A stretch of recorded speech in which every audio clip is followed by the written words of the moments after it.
Hi everyone and welcome in this new kind of video on this channel. We'll have tip and tricks videos, educative videos, interviews.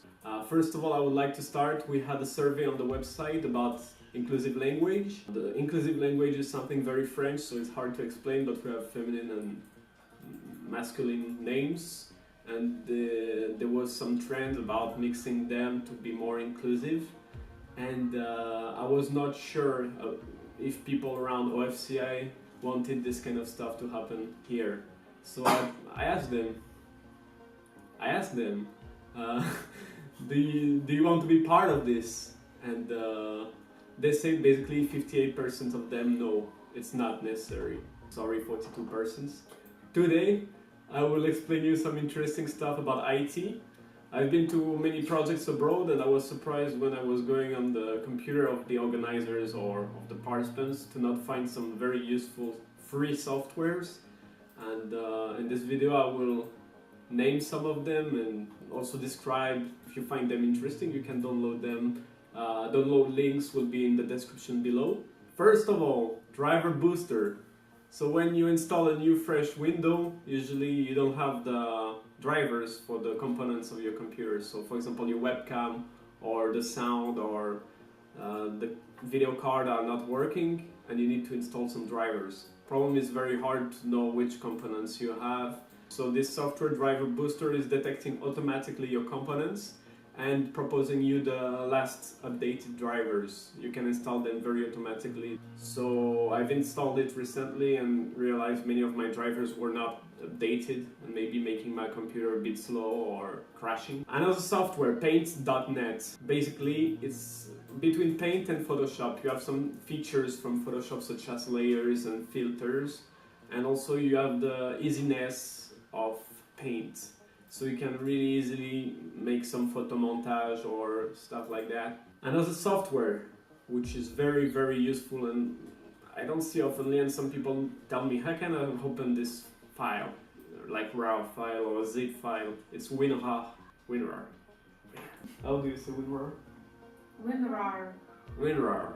This software basically is uncompressing the RAW file and zip file or any kind of compressed file. It's really like very polyvalent and it's free. There's a paid version, but I never really understood what was the point of this paid version. Like you have this window opening all the time saying you have to pay, your trial version is finished, but you can still use it, so it's really weird, but it's really, really useful. You can also compress your files, so if you have a lot of pictures you can compress them in only one file, and usually like compressed version is really low light compared with all the files spread around, but you will need the other person you sending this RAW file to also have WinRAR. Two other softwares, I combined these two because both are antivirus but they complete each other. It's Avast and Spybot. Both of them are free. I think they have also a premium version, but with some features you don't really need. If you're like an individual, if you're a company working with some unstable files or anything, you might need the premium version, but as an individual, usually the free version is okay. Avast is very looking for any kind of virus, but Spybot is more specialized in spywares, like you know this advertisement popping up when you never ask for it. So both of them are really interesting and you can use both and scan and they don't interfere with each other. I really advise you to download both if you have problems with virus sometimes. Another software, Acrobat Reader. Acrobat Reader is basically reading PDF files. Many people have it, but I still see some people who don't have it for free. You have Adobe Acrobat Pro, which is paid, and you can create PDF with this one. Many files now are in PDF. You can read ebooks. VLC. So you know maybe Windows Media Player, it's like the media player of Windows. Problem of Windows Media Player is that many format of videos are not readable by Windows Media Player. I could not name any of them, but you have some of them, video and audio, both formats, that you cannot read with Windows Media Player. That's why VLC was created. It was created to read any kind of video or audio format. Maybe there are some exceptions, but probably you will never meet this kind of files.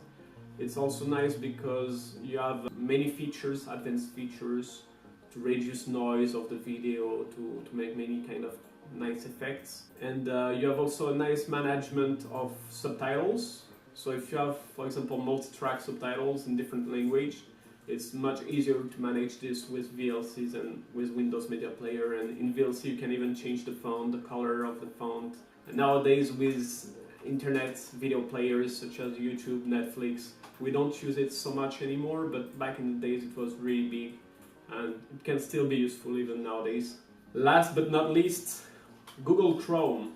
I'm not sponsored by Google, but I really advise you Google Chrome. I was using Firefox before, but I've realized that actually Chrome was using less memory from the computer, less RAM. Also, Chrome can centralize a lot of things. If you have a Gmail account, you can centralize the password and stuff and get them back when you will connect on your account from Google Chrome. Next video I will tell you something about software you should not have. Softwares that I saw on many computers, but with better alternatives. For example, Dropbox or Skype.